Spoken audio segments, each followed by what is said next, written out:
म्हणत आहे. हालेलुया. ठीक आहे, माझ्याकडे जास्त वेळ नाहीये. किती लोक माझ्यासोबत आहात?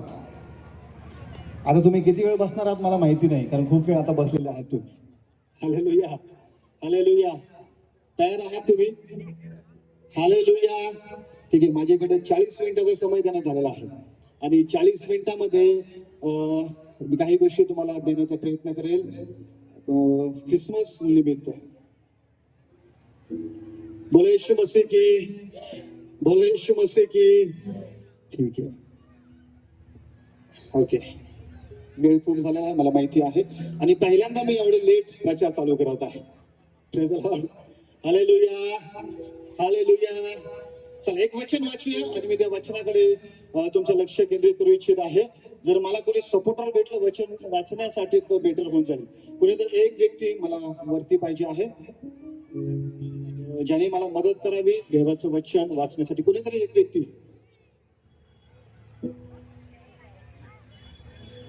आणि 12 वाजता मला वाटतं सेलिब्रेशन देखील आहे, तर तोपर्यंत तुम्ही नक्कीच या ठिकाणामध्ये आहात आणि मी असं काही वचन तुमच्यासमोर देण्याचा प्रयत्न करेल की जे आपल्या सर्वांच्या उन्नतीसाठी असणार आहे. हालेलुया.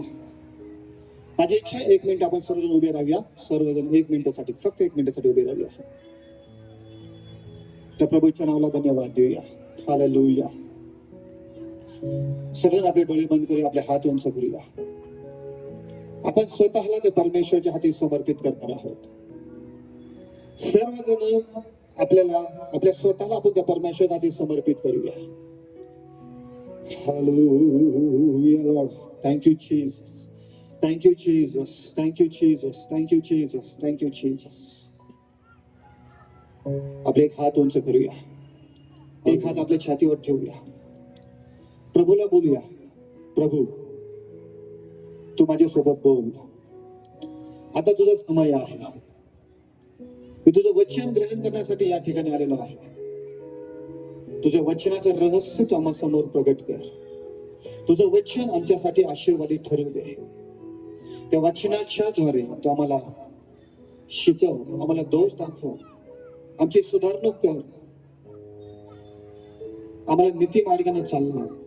तुझं वचन आमच्यासाठी सुधारणुकीसाठी आहे, बोध करण्यासाठी आहे, दोष दाखविण्यासाठी आहे, नीती मार्गाने चालवण्यासाठी आहे.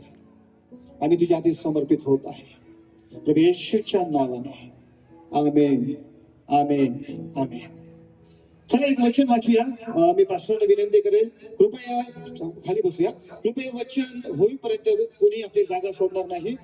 मी जे काही गोष्टी तुमच्यासोबत शेअर करणार, मी खूप लांबून 400 किलोमीटर लांबून तुमच्याकडे आलेलो आहे आणि देवाचं वचन घेऊन. तर माझी इच्छा आहे की तुम्ही सर्वांनी ते वचन ऐकावं आणि ते वचन आपल्यासाठी खूप महत्वपूर्ण ठरणार आहे. तर पास्टर कृपया एक वचन वाचा. 1 तिमोथेचं पत्र, याचा तिमोथेस पहिले पत्र, याचा 3 अध्याय आणि 16 वचन. 16 वचन पूर्ण नका वाचू, फक्त सुरुवात जे आहे ते वाचू शकता. तरी जे युगानुयुगाच्या जीवनासाठी नाही बस. तिमोथेला पहिले पत्र, पौलाचे तिमोथेला पहिले पत्र, 3 अध्याय 16 वचन.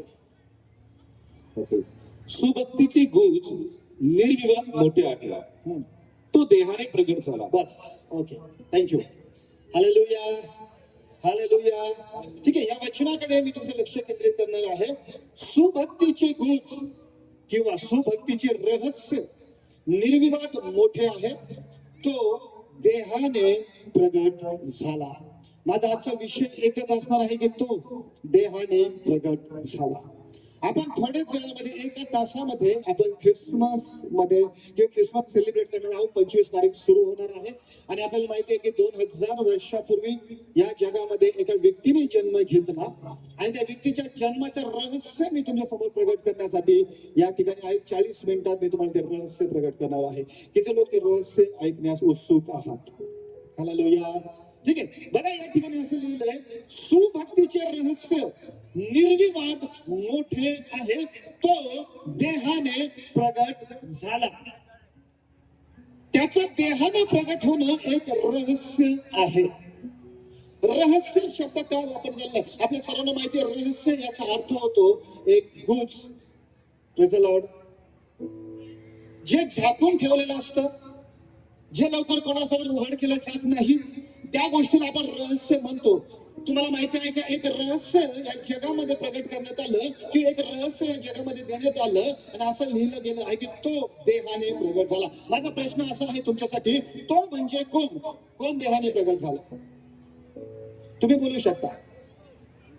येस, मोठ्याने मला आवाज आला पाहिजे. येशू. बरं, किती लोकांचं असं मत आहे की येशू देहाने प्रगट झाला? Praise the Lord.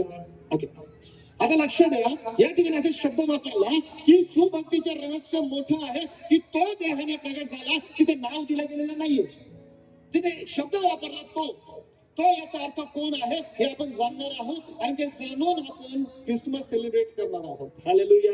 आणि आज मी त्या गोष्टी किंवा ते रहस्य तुमच्यासोबत प्रगट करण्यासाठी या ठिकाणामध्ये आहे. म्हणून मी डायरेक्ट देवाच्या वचनामध्ये जाणार. देवाच्या वचनातून मी तुम्हाला मार्गदर्शन करणार आहे. Praise the Lord. बायबलचं वचन सांगतं तो देहाने प्रगट झाला. येशू हे नाव त्याला नंतर प्राप्त झालं, पण तो म्हणजे कोण माहिती का? जो या सृष्टीचा निर्माण करता परमेश्वर, आकाशाचा निर्माण करता परमेश्वर, या विश्वाचा निर्माण करता परमेश्वर, मानव जातीचा निर्माण करता परमेश्वर, तो परमेश्वर देहामध्ये प्रगट झाला. नंतर त्याला येशू हे नाव देण्यात आलं, पण या सृष्टीचा निर्माण करता परमेश्वर देहामध्ये आला. हे आपल्यासाठी खूप महत्वाचं आहे. आता एक लक्षात ठेवा, या सृष्टीचा निर्माण करता परमेश्वर एक साधारण मनुष्याच्या देहामध्ये त्याला यावं लागलं. त्याचं कारण काय आहे हे देखील आपल्या सर्वांना माहिती आहे. परंतु आता त्याच्यापैकी काही गोष्टी मी तुम्हाला क्लिअर करू इच्छित आहे. अजून एक वचन वाचा, पाचशे योगेश, अजून एक वचन वाचा. उत्पत्तीचं पुस्तक 3:15 पटकन. असे 2-3 वचनं घेऊन मी तुम्हाला काही गोष्टीचं मार्गदर्शन करेल आणि मी थोड्या वेळामध्ये माझा संदेश. आणि तू व स्त्री तुझी संतती व तिची संतती, तुझी संतती व तिची संतती यांमध्ये मी परस्पर वैर स्थापेन. यामध्ये मी परस्पर वैर स्थापेन. ती तुझे डोके फोडेल व ती तुझं डोकं फोडेल व तू तिची टाच फोडशील. व तू तिची काय फोडशील? टाच फोडशील. Praise the Lord. तू व स्त्री तुझी संतती व स्त्रीची संतती यामध्ये मी परस्पर वैर स्थापन करेन. स्त्रीची संतती तुझं डोकं फोडेल आणि तू स्त्रीच्या संततीची टाच फोडशील. या ठिकाणी एक शब्द वापरला गेलेला आहे बघा. आता या ठिकाणामध्ये एक भविष्यवाणी आहे, एक न्याय आहे. ही जी भविष्यवाणी करण्यात आलेली आहे ही भविष्यवाणी आहे स्त्रीच्या संततीचा जन्म घेण्याविषयीची भविष्यवाणी. हालेलुया. आणि त्या ठिकाणामध्ये एक न्याय देखील करण्यात आलेला आहे. जो न्याय होता सैतानासाठी, सैतानाला म्हणण्यात आलेला आहे. त्या ठिकाणामध्ये मी सर्व गोष्टी डीपली जाऊ शकत नाही, थोडं वरवर काही गोष्टी घेईल. सैतानाला म्हणण्यात आलेलं आहे, सैताना तू आणि स्त्री, सैताना तुझी संतती आणि स्त्रीची संतती यामध्ये मी वैर स्थापन करेन. स्त्रीची संतती येईल आणि स्त्रीची संतती तुझं डोकं फोडेल. Praise the Lord. कोण डोकं फोडेल? सर्वजण बोला, स्त्रीची संतती. स्त्रीची संतती तुझं डोकं फोडेल. आता माझा दुसरा पॉइंट असेल स्त्रीची संतती. फक्त स्त्रीपासून जन्म घेतलेली संतती, स्त्री आणि पुरुषापासून नाही. Praise the Lord. आता ते गुज काय आहे किंवा ते रहस्य काय आहे हे देखील मी तुमच्यासमोर प्रगट करेल की स्त्रीची संतती का म्हटलं गेलेलं आहे किंवा स्त्रीची संततीनेच का जन्म घेतलेला आहे. आपण प्रत्येक जण जे आहोत ना, स्त्री आणि पुरुषाची संतती आहोत.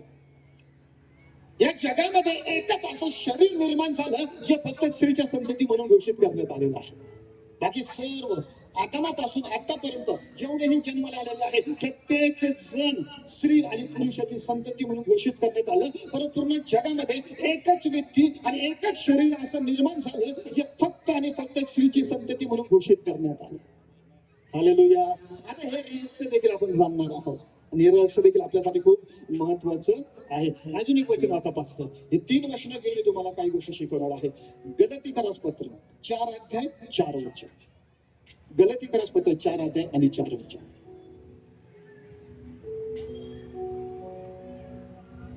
गलातीकरासपत्र फास्ट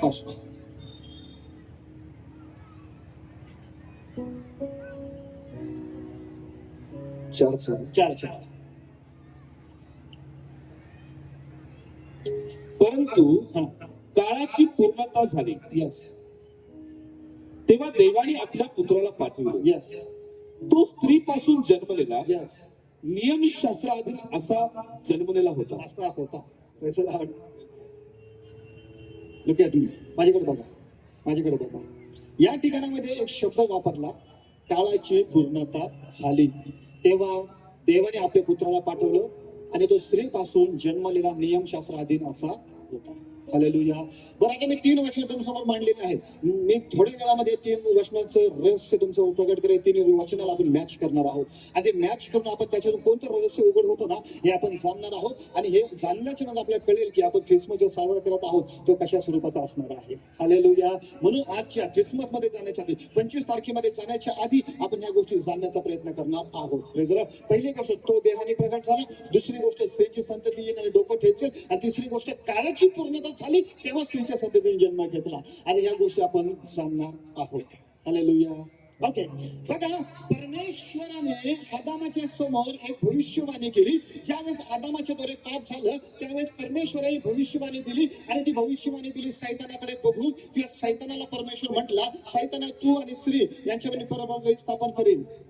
स्त्रीची संतती येईल आणि तुझं डोकं ठेचील, स्त्रीची संतती येईल आणि तुझं डोकं फोडेल. Praise the Lord.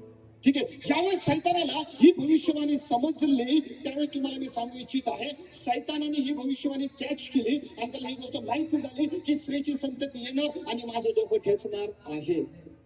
सैतान प्रत्येक गोष्ट जाणून आहे. आपल्या सर्वांना माहिती आहे. तुम्हाला माहिती का, परमेश्वराने स्त्रीच्या संततीला पाठवण्यासाठी काळ निश्चित केला, समय निश्चित केला आणि त्या समयामध्ये स्त्रीची संततीने जन्म घेतला. ज्यावेळेस भविष्यवाणी झाली आदामासमोर, भविष्यवाणी झाली एदेन बागेमध्ये, आणि ज्यावेळेस भविष्यवाणी झाली तिथून पुढे स्त्रीच्या संततीला जन्म घेण्यासाठी 4000 वर्षाचा कालावधी गेला. किती कालावधी गेला? बोला सर्वजण. 4000 वर्ष. बरं, एक भविष्यवाणी पूर्ण होण्यासाठी 4000 वर्ष लागत आहेत. ती भविष्यवाणी स्वतः परमेश्वराने केली, पण परमेश्वराने केलेल्या भविष्यवाणीला पूर्ण व्हायला 4000 वर्ष गेले, 4000 वर्ष लागले. का लागले माहिती का? कारण परमेश्वराने त्या संततीला जन्मास येण्यासाठी काळ निश्चित केलेला होता आणि त्या काळापर्यंत जायला 4000 वर्ष लागले. हालेलुया. हे खूप अद्भुत गोष्ट आहे, समजून घ्या. का मी असं म्हणत आहे माहिती का? ज्यावेळेस ही भविष्यवाणी झाली एदेन बागेमध्ये त्या ही भविष्यवाणी स्वतः सैतानाने देखील ऐकली. आता मला सांगा, सैतानाने जर ही भविष्यवाणी ऐकलेली आहे तर सैतान डोकं ठेचण्यापर्यंत वाट बघत बसणार आहे का? येस और नो? जर कोणीतरी आपल्याला फोन करून धमकी देत आहे, मी संध्याकाळी तुझं डोकं फोडणार आहे, तर मला सांगा तुम्ही किती जण वाट बघणार तो येण्याची? हालेलुया. तुम्ही किती जण वाट बघणार की कधी येणार, कधी माझं डोकं फोडणार? आपण करणार काय आहोत माहिती का? जर आपल्याला सांगण्यात येत आहे डोकं फोडलं जाईल तर आपण त्याच्यासाठी प्रयत्नशील असणार आहोत की तो येणार तर मला काहीतरी करावं लागेल. तो माझं डोकं फोडणार याचा अर्थ मला काहीतरी उपाययोजना करावी लागेल. तो जर माझ्यासाठी हिंसा करणार आहे तर मला काहीतरी पाप उचलावं लागेल. तुम्हाला माहिती का, शैतानला जर ही गोष्ट समजली की स्त्रीची संतती येईल आणि माझं डोकं ठेचेल, तर तुम्हाला माहिती आहे की सैतान गप्प बसला नाही. 4000 वर्ष का लागली गेली आहे? त्याचं कारण आहे शैतानाने अनेक अशा गोष्टी घडविल्या की ज्यामध्ये 4000 वर्षाचा कालावधी निघून गेला. सैतानाने विचार केला, लक्षात घ्या, सैतानाने विचार केला स्त्रीची संतती जर येईल ना तर एका धर्मी परिवारातून येईल, एक नीतिमान परिवारातून येईल. जो परिवार अधर्मी असेल तिथून येणार नाही, कारण अधर्मी परिवार तर त्याच्या हातामध्ये आहेत. सैतानाने विचार केला जो धर्मी परिवार असेल, धर्मी व्यक्ती असेल, अशा धर्मी अशा नीतिमान परिवारातून स्त्रीची संतती जन्म घेऊ शकते. त्याच्यामुळे तुम्हाला माहिती आहे का 4000 वर्ष लागले. का लागले माहिती का? कारण सैतानाने या पृथ्वीवर त्या वेळामध्ये एकही धर्मी परिवार टिकू दिला नाही. हालेलुया. ज्यावेळी ही भविष्यवाणी झाली तर या भविष्यवाणीकडे 2 लोक केंद्रित आहेत. एक आहे स्वतः परमेश्वर, कारण भविष्यवाणी करणारा होता परमेश्वर, आणि दुसरा व्यक्ती केंद्रित आहे तो म्हणजे सैतान, कारण त्याला वाटत होतं ही भविष्यवाणी पूर्ण होऊ नये, कारण ही भविष्यवाणी जर पूर्ण झाली तर माझा नाश निश्चित ठरलेलाच आहे. म्हणून सैतान प्रयत्नशील आहे की भविष्यवाणी खोटी ठरावी. सैतान प्रयत्नशील आहे की या भविष्यवाणीचा समय वाढावा. सैतान प्रयत्नशील आहे की या भविष्यवाणीला नष्ट करण्यात यावं. मग त्याने काय केलं? प्रत्येक धार्मिक परिवारातील व्यक्ती नष्ट करण्यास सुरुवात केली. प्रत्येक धार्मिक परिवार नष्ट करण्यास सुरुवात केली. हालेलुया. आता मी तुम्हाला हे पण सांगेल की काळ कसा आला आणि परमेश्वराने कसा जन्म घेतला. मी तुम्हाला हे शिकवेल की त्या सृष्टीकर्त्या परमेश्वराने जन्म घेतला आणि कसा घेतलेला आहे. हालेलुया. हालेलुया. काय तुम्ही माझ्यासोबत आहात? किती लोक माझ्यासोबत आहात? एक रहस्य उलगडणार आहे, ते रहस्य जाणून घ्या आणि मग आपण पुढे जाऊन सेलिब्रेशन करणार आहोत. हालेलुया. ओके, सगळ्यात पहिले तुम्हाला प्रश्न विचारतो, सगळ्यात पहिले धार्मिक व्यक्ती या जगातून नष्ट करण्यात आला तो कोण होता? जेवढ्यांनी बायबल वाचलं ते एक कळेल कोण होता. Hello, Hubble, right. सगळ्यात पहिला धार्मिक व्यक्ती या जगातून नष्ट करण्यात आला तो हबेल. का धार्मिक व्यक्ती नष्ट करण्यात आला त्याचं कारण आहे, कारण की तो धार्मिक होता आणि सैतानाला असं वाटलं की याच्या जर कुळातून स्त्रीची संतती जन्माला आली तर माझं डोकं ठेचलं जाईल. म्हणून सगळ्यात पहिले बायबल वाचणाऱ्या लोकांना हे कळून जाईल, सगळ्यात पहिले जर कोणता धार्मिक व्यक्ती नष्ट करण्यात आला होता तो हबेल नष्ट करण्यात आला, कारण की स्त्रीची संतती जन्माला येऊ नये. हालेलुया. किती लोक समजत आहात? Praise the Lord. लक्षात घ्या, सैतान आपले प्रयत्न करत आहे. परमेश्वर धार्मिक परिवार वाचवण्याचा प्रयत्न करत आहे. सैतान नष्ट करण्याचा प्रयत्न करत आहे. त्या ठिकाणामध्ये काईन अधर्मी होता.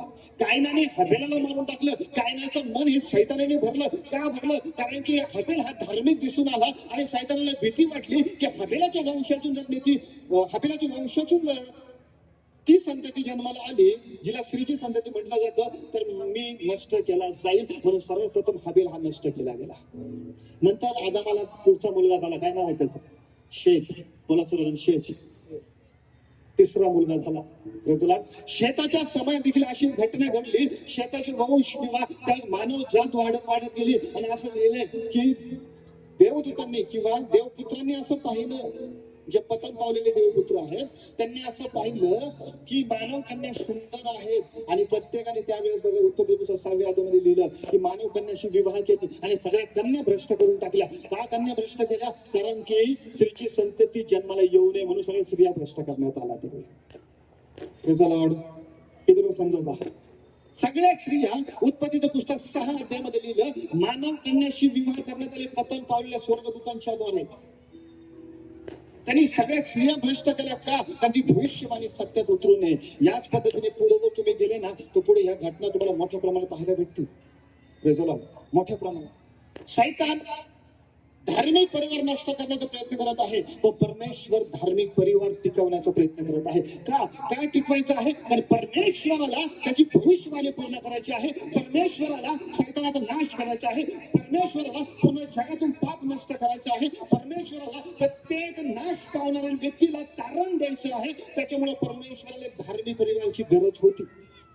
Praise the Lord. नोहाच्या काळामध्ये बघा, जेव्हा नोहा होता त्यावेळेमध्ये आपल्याला माहिती जलप्रलय आला. जलप्रलयामध्ये सगळे भ्रष्ट लोक नष्ट करण्यात आले. नोहाचा एकट्याचा बचाव केला आणि बचाव कोणी केला? परमेश्वराने केला. का बचाव केला परमेश्वराने? कारण परमेश्वराला एक धार्मिक परिवार पाहिजे होता भविष्यवाणी पूर्ण होण्यासाठी. म्हणून नोहा त्यावेळेस धार्मिक दिसला. नोहाचा परिवार धार्मिक दिसला म्हणून परमेश्वराने त्या परिवाराचा बचाव केला. तुम्हाला माहिती का? त्यावेळेस परमेश्वराने जलप्रलयाच्या द्वारे सगळे नष्ट करून टाकले. किती लोकांना माहिती आहे? पूर्ण पृथ्वी नष्ट केली जलप्रलयाच्या द्वारे. बर, का जलप्रलय आला? जलप्रलय का आला? पाप वाढलं म्हणून का? माझा विचार असा आहे, जलप्रलय याच्यामुळे आला की परमेश्वराला नोहाला वाचवायचं होतं. हालेलुया.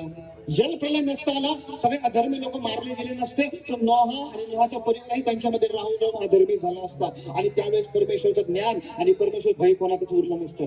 परमेश्वराने पाहिलं एकच परिवार आहे भयात चालतो. परमेश्वराने पाहिलं एकच परिवार आहे ज्याच्याकडे माझं ज्ञान आता शिल्लक राहिलेलं आहे, बाकी सगळे भ्रष्ट झालेले आहेत. मग परमेश्वराने निर्णय द्यावा लागला की मला या एका परिवारासाठी बाकी सगळ्यांना नष्ट करावं लागू शकतं. हे सगळे भ्रष्ट झालेले आहेत. आणि त्यावेळेस परमेश्वराने एक परिवार वाचवला आणि तो परिवार होता नोहाचा. हालेलुया. पुढे गेला तर आपण बघतोय परमेश्वराने अब्रामाची निवड केली. अब्रामाच्या घराण्यामध्ये परमेश्वराने इसाकाला याकोब, लक्षात घ्या, याकोबाला यहुदा, यहुदाला दावीदाला पुढे सण आपलं पाहायला भेटतं योसेफ. आणि त्या घराण्यामध्ये ज्यावेळेस समय आला 4000 वर्षाचा कालावधी गेला त्यावेळेस योसेफ आणि मरियाचं ज्यावेळेस वाग्दान झालं त्यावेळेस मरियाला गर्भधारणा राहिली. हालेलुया. 4000 वर्षाच्या नंतर हा समय आला. 4000 वर्षाच्या नंतर येशूचा जन्म घेण्याचा समय आला. 4000 वर्षाच्या नंतर स्त्रीच्या संततीचा जन्म घेण्याचा समय आला. त्या वेळामध्ये परमेश्वराने त्याच गोष्टी करत गेला. परमेश्वर तो धार्मिक परिवार निवडत गेला, धार्मिक परिवाराचा बचाव करत गेला. आणि 4000 वर्षाच्या नंतर एक परिवार दिसला, जो परिवार होता योसेफ आणि मरियेचा, जो धार्मिकतेमध्ये होता. योसेफ होता दावीद कुळातून. Praise the Lord. जो दावीदला शल्मोन झाला आणि शल्मोनाच्या कुळातील योसेफ. दावीदाला आणखी एक मुलगा झाला, त्याचं नाव होतं नातान. नाथान एक संदेष्टा पण होता आणि नाथान एक दाविदाचा मुलगा पण होता. नाथानाच्या कुळामध्ये आला एली आणि एलीच्या कुळामध्ये मरिया. इकडून सलमोनाच्या कुळामध्ये दावीद आणि तिकडून नाथानाच्या कुळामध्ये मरिया. आणि ज्यावेळी यांची भेट झाली ना 4000 वर्षाच्या नंतर, ज्यावेळी त्यांचं वाग्दान झालं 4000 वर्षाच्या नंतर, त्यावेळेस परमेश्वराने दोघांना बघितलं आणि परमेश्वराने पाहिलं की हा तो परिवार ठरू शकतो की ज्याच्याद्वारे स्त्रीची संतती जन्म घेऊ शकेल. हालेलुया. हा तो परिवार ठरू शकतो की ज्याच्याद्वारे स्त्रीची संतती जन्म घेऊ शकेल. आणि त्या परिवाराला एकत्र यायला 4000 वर्षाचा समय निघून गेला, पूर्णपणे 4000 वर्षाचा समय. आणि परमेश्वराने ज्यावेळी ती गोष्ट पाहिली आणि दोघा जणांचं जे वाग्दान झालं, बघा समय कधी आला, समय येणं कशाला म्हणतात हे मी तुम्हाला सांगतो. मरियाची गर्भधारणा कधी राहिली माहिती का? ज्या वेळेस योसेफ आणि मरियाचे साखरपुडा झाला, वाग्दान झालं. हालेलुया. लग्न झालेलं नव्हतं. किती लोकांना माहिती आहे? ओके. लग्नाच्या पूर्वी ही गर्भधारणा नाही राहिली आणि लग्न झाल्यावरही गर्भधारणा नाही राहिली. गर्भधारणा राहिली साखरपुड्याच्या नंतर आणि लग्नाच्या आधी. Praise Lord. मान्य आहे सर्वांना? बायबल असं शिकवतं, बायबलमध्ये लिहिलेलं आहे. काय असं घडलं तुम्हाला माहिती का? साखरपुड्याच्या नंतर आणि लग्नाच्या आधीचा मधला जो समय होता ना, त्यालाच म्हणतात समय, त्यालाच म्हणतात काळ येणे, त्यालाच म्हणतात देवाने निश्चित केलेला समय येणे. Praise Lord. जर साखरपुड्याच्या आधी जर गर्भधारणा राहिली असती मरियेला, तर कदाचित योसेफाने तिच्याबरोबर साखरपुडाच केला नसता, एका परिवाराची निर्मिती झाली नसती. लग्नाच्या नंतर त्यांच्या योसेफ आणि मरियाच्या लग्नाच्या नंतर जर तिला गर्भधारणा राहिली असती तर ती कुमारिका राहिली नसती. त्याच्यामुळे परमेश्वराने ते पण नाही केलं. साखरपुड्याच्या आधी पण नाही, लग्नाच्या नंतर पण नाही. मधला समय, साखरपुड्याच्या नंतर आणि लग्नाच्या पूर्वीचा मधला समय परमेश्वर निश्चित केला. आणि त्या समयाला एक देवदूत मरियेकडे आला. लूकचं पुस्तक पहिलं आणि 38 वचन सांगतं, एक देवदूत मरियेकडे आला, मरियेला संदेश दिला, मरियेला सांगितलं की तुझ्या गर्भामध्ये असं असं घडणार आहे, देवाचे पुत्र जन्म घेणार आहे. मरियेने त्याच्याबरोबर संभाषण केलं. मरिया म्हटली मला पुरुष ठाऊक नाही, हे कसं होईल? त्यावेळी देवदूत म्हटला देवाला सर्व काही शक्य आहे. Praise Lord. त्यावेळी मरियाने होकार दिला. मरिया म्हटली मी प्रभूची दासी आहे, जसं आपण सांगता तसं मला हो. ज्यावेळेस मरियाने होकार दिला, तुम्हाला माहिती का? लक्षात घ्या, एक रहस्य सांगतो. सैतानापासून एक गोष्ट गुपित ठेवण्यात आली. बायबलमध्ये देखील ती गोष्ट गुपित ठेवण्यात आली, शेवटपर्यंत गुपित ठेवण्यात आली. जुन्या करारात ती कुठेच लिखाण करण्यात आलेली नाही. आणि ती गोष्ट कोणती होती माहिती का? ती गोष्ट ही होती की ती स्त्रीचे संतान बनून येणारा स्वतः परमेश्वर आहे, हे कोणालाच प्रकट करण्यात आलेलं नव्हतं. हालेलुया. किती लोक समजत आहात? तुम्ही जुना करार पूर्णपणे वाचा. जुना करारामध्ये ज्या वेळेस परमेश्वर संदेशांसोबत बोलायचा किंवा संदेश यायचा, त्यावेळेस परमेश्वराने कधीच हे प्रकट नाही केलं की मी स्वतः जन्म घेणार आहे म्हणून. हालेलुया. किती लोकांनी वाचलं? कुठेच प्रकट नाही केलं. हे भविष्यवाण्या जरूर झाल्या, कुमारिका गर्भवती होईल, पुत्र प्रसवेल. Praise Lord. है ना, यशायामध्ये लिहिलेले आहे. त्याच्यानंतर गणनाचं पुस्तक 24:17 वर्षात लिहिलं, याकोबातून एक तारा उदय पावेल. ते याकोबातून काय होईल? तारा उदय पावेल. त्याच्यानंतर परमेश्वर मोशेला म्हटला तुझ्यामधून एक शास्ता बाहेर निघेल जो तुझ्यासारखाच असेल. तो परमेश्वराने कधीच कोणाला हे नाही सांगितलं की तो मीच असेल. हालेलुया. कधीच नाही सांगितलं. तुम्हाला माहिती का? ज्यावेळेस सैतानाने भविष्यवाणी ऐकली ना, ते सैतानाचं पूर्ण लक्ष होतं ते लोकांकडे, स्त्रियांकडे, मनुष्याकडे. इथून येईल, तिथून येईल, तिथून येईल, तिथून येईल. त्याचं पूर्ण लक्ष पृथ्वीवरती आहे, मनुष्याकडे. Praise Lord. तुम्हाला माहिती का? त्याचा त्याने कधीच विचार नाही केला की स्वतः परमेश्वर जन्म घेईल. हालेलुया. त्याने कधीच विचार नाही केला स्वतः परमेश्वर ज्याने आदामा समोर भविष्यवाणी केली तोच परमेश्वर जन्म घेईल, हा त्याने कधीच विचार नाही केला. पण तुम्हाला माहिती का हे कधी घडलं? ज्यावेळेस देवदूताने मरियाला सांगितलं असं असं घडणार आहे, त्यावेळेस मरिया म्हटली पहा मी प्रभूची दासी, आपण सांगितल्याप्रमाणे मला हो. आपण सांगितल्याप्रमाणे मला हो हा शब्द निघाला, मरियाचा होकार आला. त्या क्षणी परमेश्वराने स्वर्ग सोडला आणि मरियाच्या गर्भामध्ये प्रवेश केला. हालेलुया. त्या क्षणी परमेश्वराने स्वर्ग सोडला, सृष्टीकर्त्या परमेश्वराने, आणि त्याने मरियाच्या गर्भामध्ये प्रवेश केला. परमेश्वर देखील मरियाच्या होकाराची वाट बघत होता. ही होकार देणार आणि स्वर्ग सोडणार. Praise the Lord. काय माहिती का? कारण परमेश्वर कधीच कोणाला जबरदस्ती नाही करत. परमेश्वर कधीच जबरदस्तीने या गोष्टी करत नाही. परमेश्वर होकार घेतो. परमेश्वर घेतो. परमेश्वराने एका दूताला पाठवलं, जा मरियेला जाऊन सांगा असं असं घडणार आहे. जेव्हा मरियेचा होकार येईल ना, तेव्हाच मी हे स्वर्ग सोडेल आणि तिच्या गर्भामध्ये जाईल. हालेलुया. ज्या वेळेस मरियेने होकार दिला त्या वेळामध्ये ही घटना घडली. कसं वाचा. तेव्हा मरिया म्हणाली, पहा मी प्रभूची दासी, मी प्रभूची दासी आहे. मला तुझ्या वचनाप्रमाणे हो. मला तुझ्या वचनाप्रमाणे किंवा तू बोलण्याप्रमाणे मला हो. मग देवदूत तिथपासून निघून गेला. मग देवदूत तिथून निघून गेला. ज्यावेळेस मरियेने होकार दिला, बायबलच्या वचनानुसार मी तुम्हाला सांगतो, त्या वेळामध्ये मरियेच्या होकारानंतर परमेश्वराने स्वर्ग सोडला आणि मरियेच्या गर्भामध्ये आला. एका बीजाच्या स्वरूपामध्ये 9 महिने त्या ठिकाणामध्ये त्यांनी स्वतःला क्रिएट केलं. त्याने. हालेलुया. येशूचा जन्म स्त्री आणि पुरुषांपासून झालेला नाही. येशूचा जन्म हा फक्त स्त्रीपासून आहे, ज्याला म्हणतात स्त्रीची संपत्ती. हालेलुया. ज्यावेळेस जन्माचा समय आला त्यावेळेस देवदूतांनी संदेश दिला. लूक ऋषभवर्तन 2:10 11 12. काय संदेश दिला वाचा. लूक पटकन वाचा. कष्ट 10-11. 2:10-11-12-13 वाचा.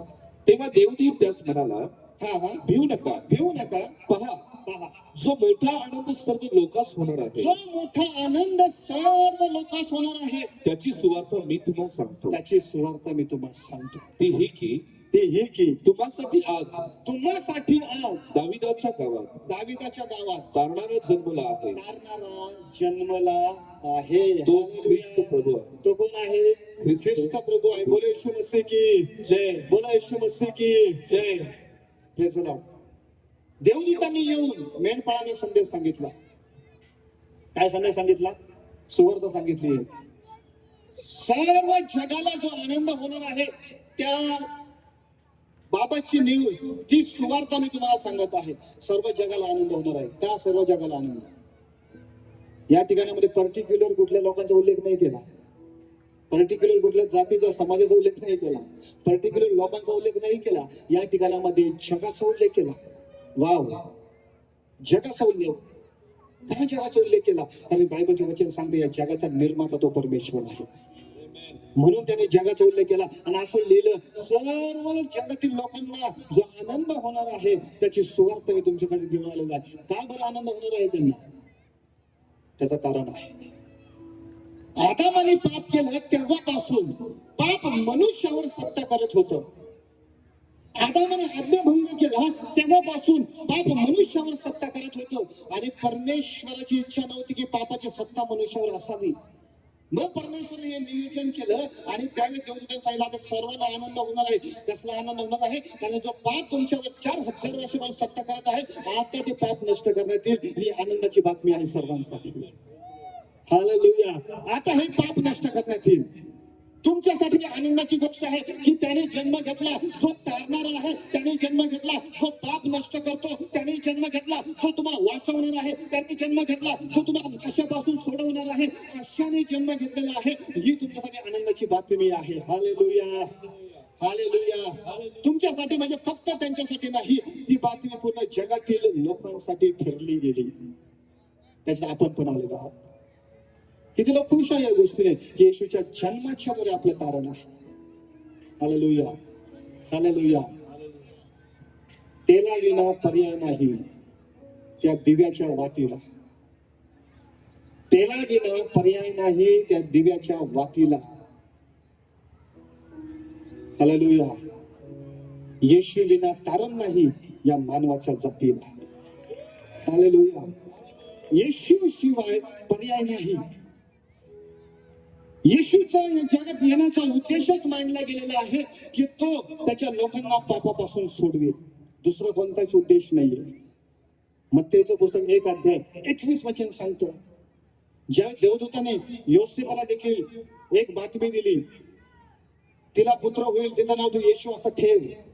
तोच आपल्या प्रजेला त्यांच्या पापापासून तारेल. बोलो येशू मसीह की.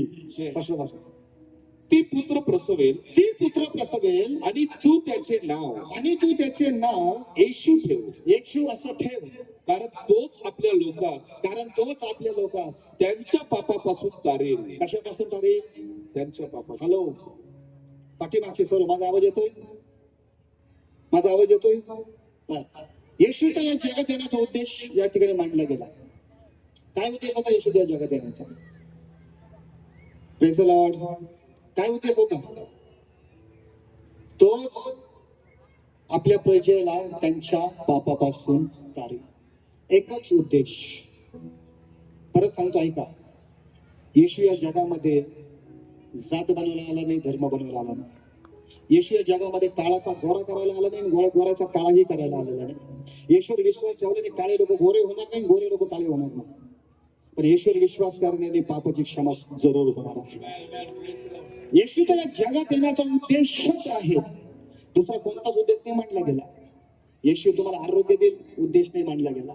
येशू तुमच्या समस्या दूर करेल, उद्देश नाही मांडला गेला. येशू तुमच्यासाठी भविष्यवाणी देईल, उद्देश नाही मांडला गेला. येशूच्या येण्याचा एकच उद्देश मांडला गेलेला आहे, आणि तो उद्देश आहे सर्वांच्या पापाची क्षमा प्राप्त करून देणे. आदमापासून चालत येणारा पाप जे मनुष्यावर सत्य करत आहे, त्या पापापासून प्रत्येकाची सुटका व्हावी हीच परमेश्वराची इच्छा होती, आणि त्या इच्छेनुसार परमेश्वराने या जगामध्ये जन्म घेतला. बायबल असं सांगतं. का मनुष्य रूपात आला परमेश्वर? का? बर, मला एक गोष्ट सांगा. परमेश्वर आत्मा आहे, किती लोकांना माहिती आहे? योहान शुभवर्तमान 4:24 सांगतात, देव आत्मा आहे. आत्मा बनून परमेश्वर पाप नष्ट करू शकत नव्हता का? करू शकत होता. ओके, बर, काय नाही केलं मग? मनुष्यच का बनला गेला? हालेलुया. एक वचन वाचा, इब्रिकरास पत्र काढूया आपण. 2:14 ज्या अर्थी मुले एकाच रक्त मांसाची होती, त्या अर्थी तोही त्यांच्यासारखा. तोही कोण?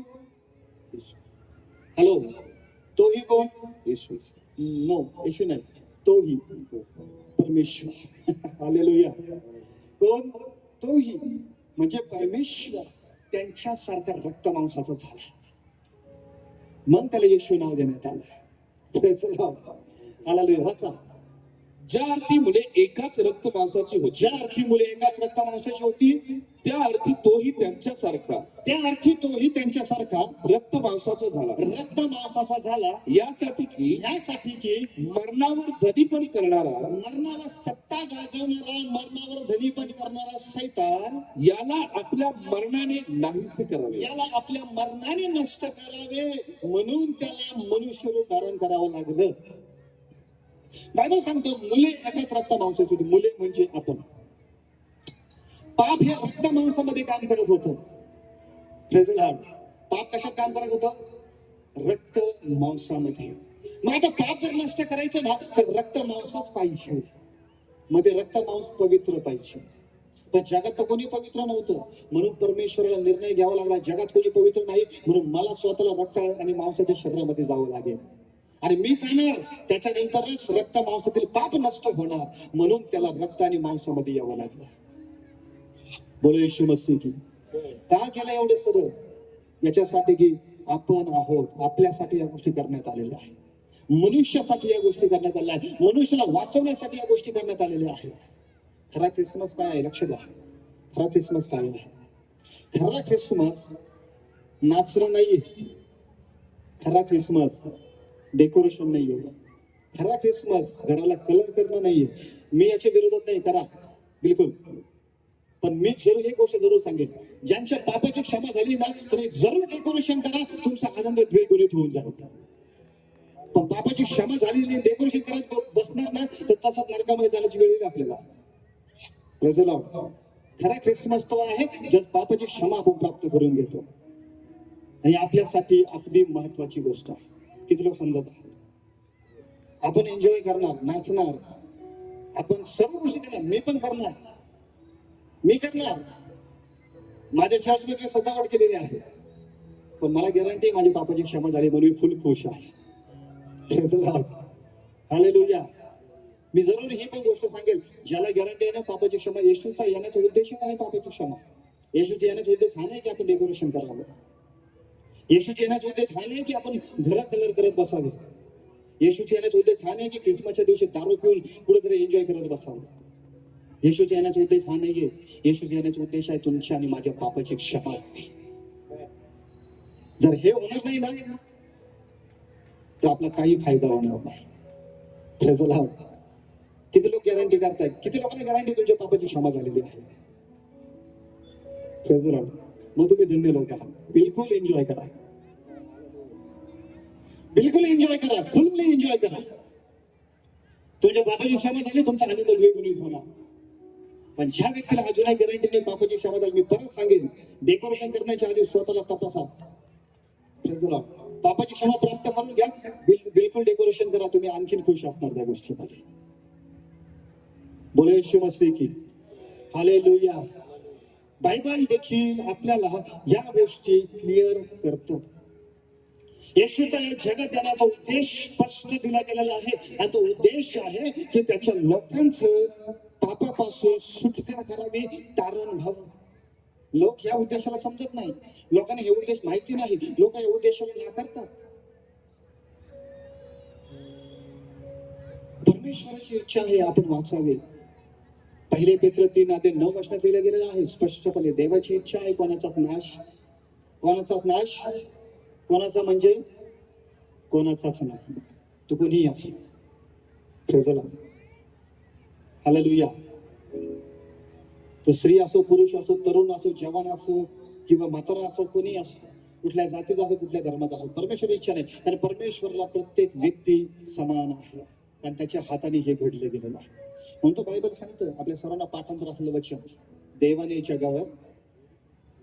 जगावर सर्वजण एकाच वेळ बोलले, देवाने जगावर एवढी प्रीती केली की त्याने आपला एकुलता एक पुत्र दिला. का दिला? का दिला? जो कोणी त्याच्यावर विश्वास ठेवतो त्याचा नाश होऊ नये. काय होऊ नये?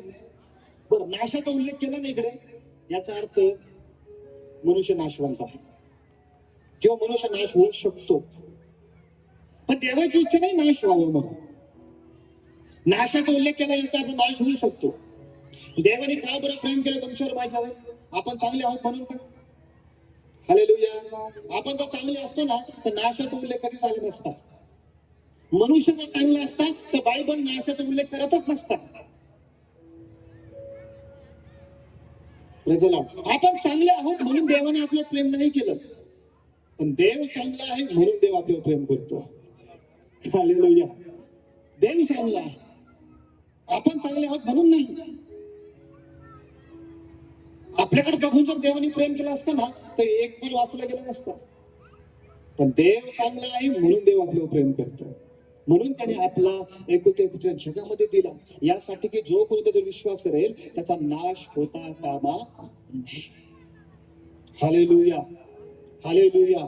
एकच उद्देश, पापाची क्षमा. एकच उद्देश. ख्रिसमस हा आपल्यासाठी धन्य दिवस ठरतो आणि आपण ते करावं. येशूचा जन्म सेलिब्रेट करावा. हालेलुया. तुम्हाला माहिती आहे का, येशूच्या जन्माला ख्रिसमस म्हटलं जातं. काय म्हटलं जातं? आणि आपण हे जो सेलिब्रेट करतो ना, आपण सेलिब्रेट काय करतो माहिती आहे का? करतो काय करत आहोत माहिती का? येशूचा जन्मदिवस म्हणून साजरा करत आहोत. का जन्मदिवस साजरा करतो? कारण येशू कधी मेलेलाच नाहीये, तो मरणातून जिवंत झाला. प्रेझल हा.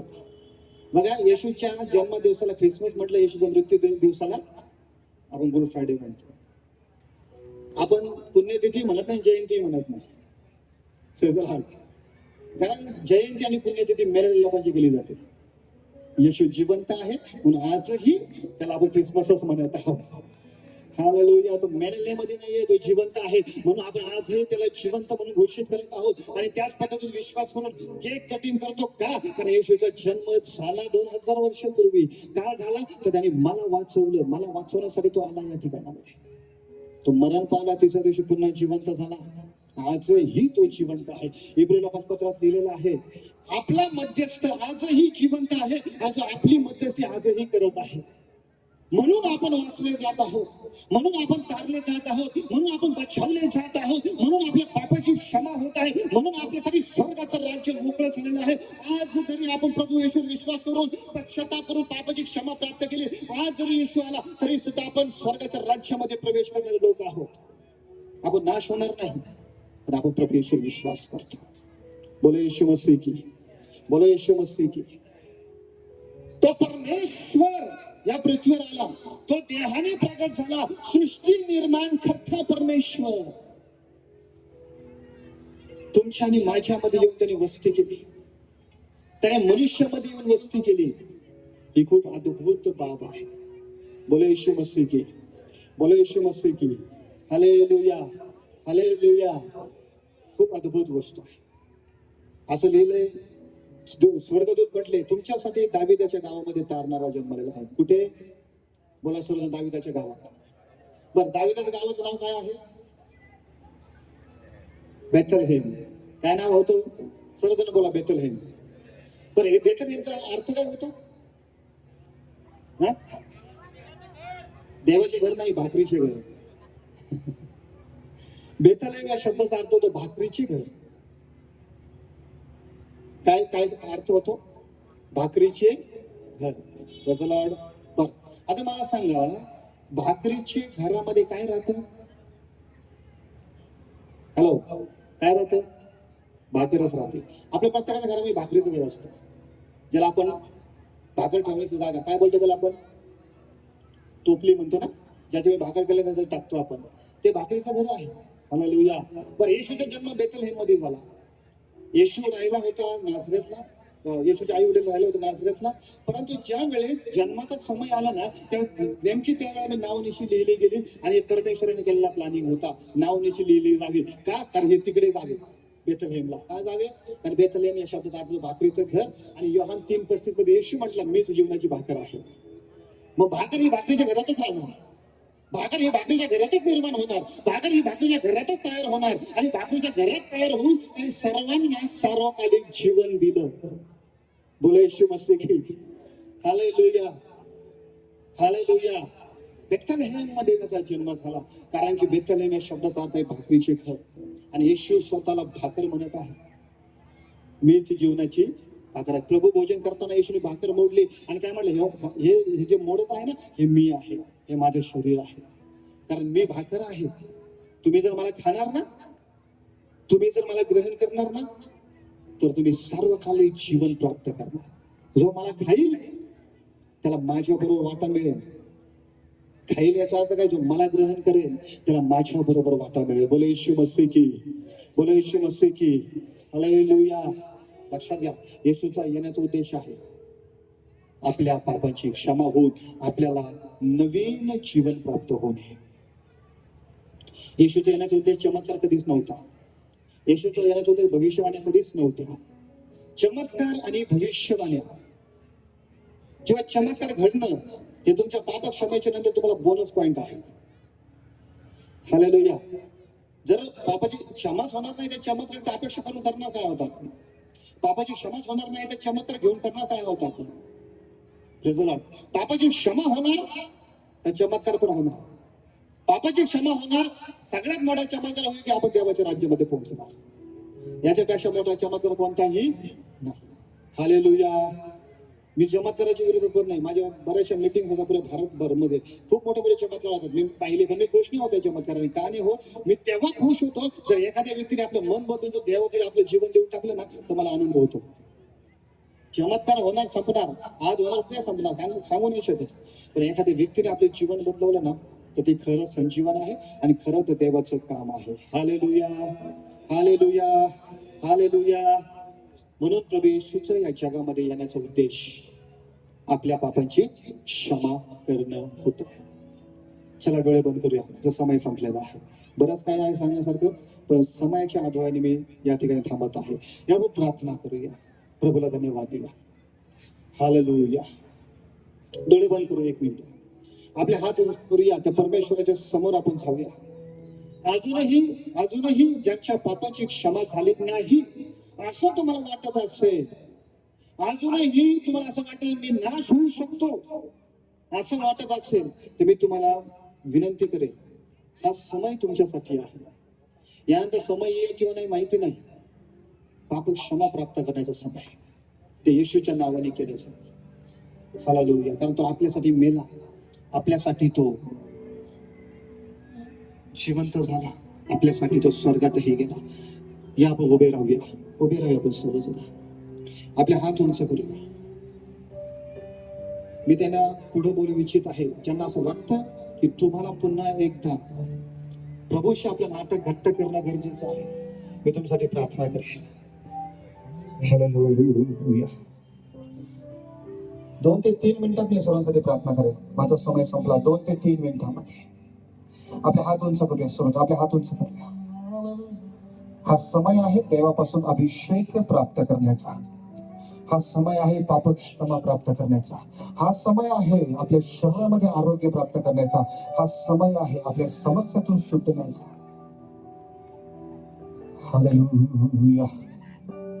Glory glory glory glory glory. प्रभू तू अद्भुत अद्भुत अद्भुत आहेस. मी आताही तुम्हाला आव्हान करेन, जर तुम्हाला असं वाटत असेल की मी अजूनही देवापासून दूर आहे, मला गरज आहे परमेश्वराची, तर तुम्ही स्वतःचे जीवन पूर्णपणे परमेश्वराला अर्पण करू शकता.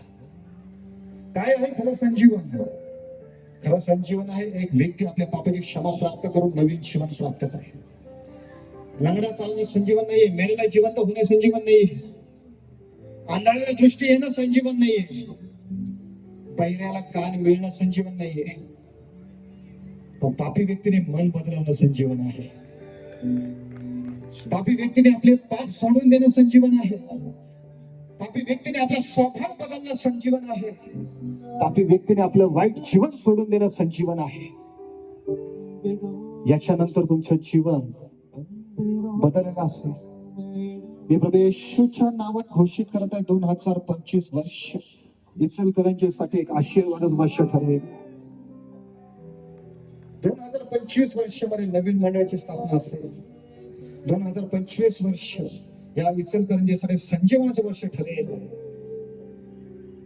अधिकतर तरुण प्रभूच्या राज्याचा शोध घेतील. तरुण इचलकरंजीसाठी ही गोष्ट मी बोलेन, ही भविष्यवाणी मी देईन. तरुणांच्या द्वारे मोठं काम इकडे घडेल. तरुण सुवार्तेसाठी, तरुण वचनासाठी तयार होतील. तरुण दुसऱ्यांना बदलणारे ठरतील. हालेलुया.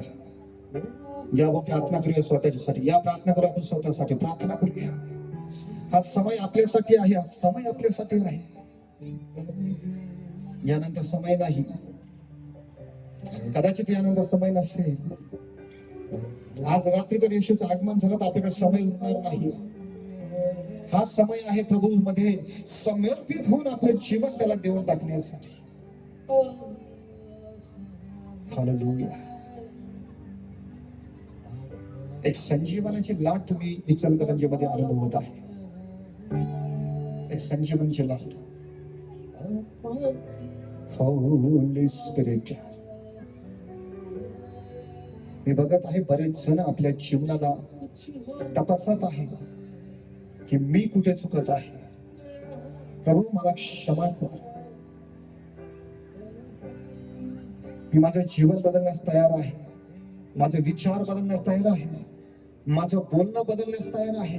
माझा स्वभाव बदलण्यास मी तयार आहे. फक्त माझा नाश करू नकोस. मी विश्वास करत आहे की तुझ्या येण्याच्या द्वारे मला सारं काही जीवन प्राप्त झालेलं आहे. मी विश्वास करत आहे तुझ्या येण्याच्या द्वारे मी बचावला गेलेला आहे. मी विश्वास करत आहे. प्रभू हे तुझे प्रिय जन मी तुझ्या आधी समर्पित करतो. मोठा अभिषेक मी यांच्यासाठी जाहीर करत आहे. पवित्र आत्म्याचा अभिषेक, पवित्र आत्म्याच्या ज्ञानाने भरले जाऊ.